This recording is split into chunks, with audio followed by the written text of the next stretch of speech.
Hi everyone, कैसे हैं आप सब।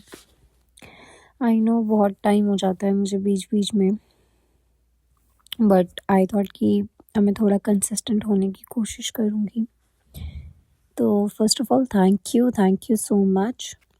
I feel a little grateful कि कहीं तो है जहाँ मैं अपनी फीलिंग्स एक्सप्रेस कर पाती हूँ एंड चीज़ों को लेके ऑप्शंस, वजह, चीज़ें भी ढूंढ पा रही हूँ कि क्या हो सकता है।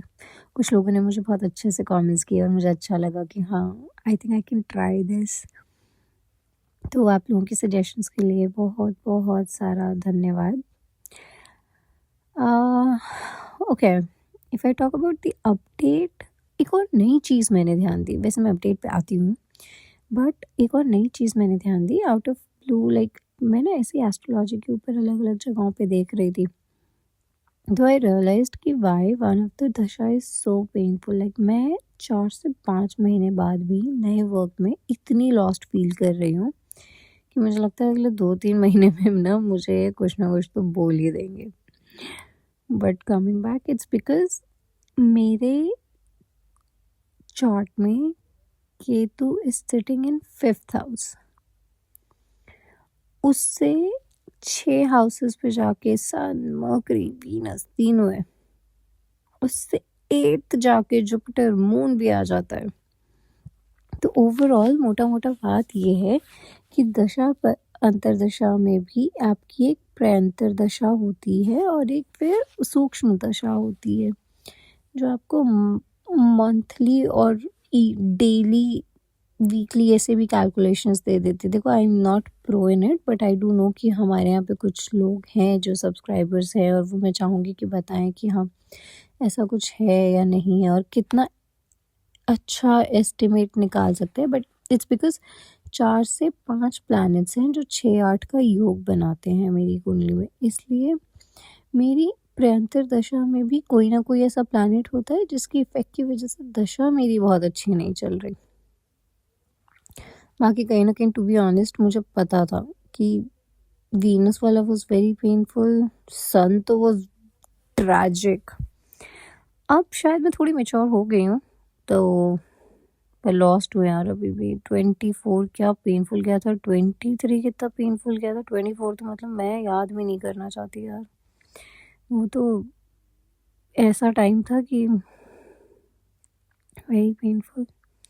जॉब की इनसिक्योरिटी, पैसे नहीं मिल रहे, हर जगह डिले। Oh God. अच्छा, how does Saturn as a आत्मकार का मीन है, ये भी अगर किसी को पता होगा तो प्लीज़ बताना।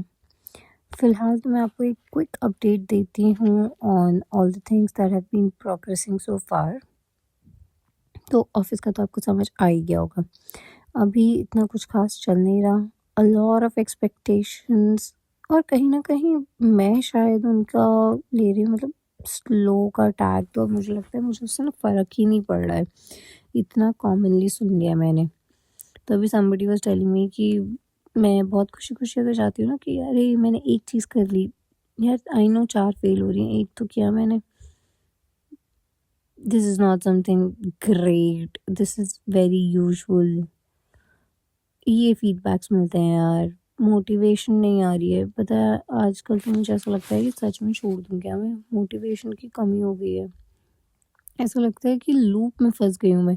रोज़ ऑफिस जाओ, सेम चीज़ सुनो, फिर वापस आ जाओ। काम ख़त्म नहीं हो रहा, 10 घंटे कर लो चाहे 12 घंटे कर लो। और मैं प्रोएक्टिवनेस भूल गई हूँ यार, प्रोक्रेस्टिनेशन में चली गई हूँ क्या? मतलब काम ही नहीं समझ आता है। पहले ना मैं अपना काम 8 घंटे का काम 4 से 5 घंटे में ख़त्म करती थी। अब मैं 5 घंटे का काम 10 घंटे में भी ख़त्म नहीं कर पा रही हूँ। I don't know how is it happening, but nevertheless I am back. मैंने सोचा चलो यहाँ पे थोड़ी सी बात करके मन हल्का कर लिया जाए। आप लोगों के पास भी अगर कोई स्टोरीज़ हों तो प्लीज़ मुझे भेजिएगा, हम इन सब के ऊपर कॉन्वर्सेशंस कर सकते हैं। एंड मेरे पास 2 स्टोरीज़ आई हैं, 2 अलग-अलग सब्सक्राइबर्स की, वो मैं अगले पार्ट में ऐड करूँगी। I've recently picked up a book which is based on the thought process कि मैं भूल रही हूँ चीज़ें या मैं प्रोक्रेस्टिनेट कर रही हूँ, the name of the book is distractions. So this is indistractable by Nir ईयाल।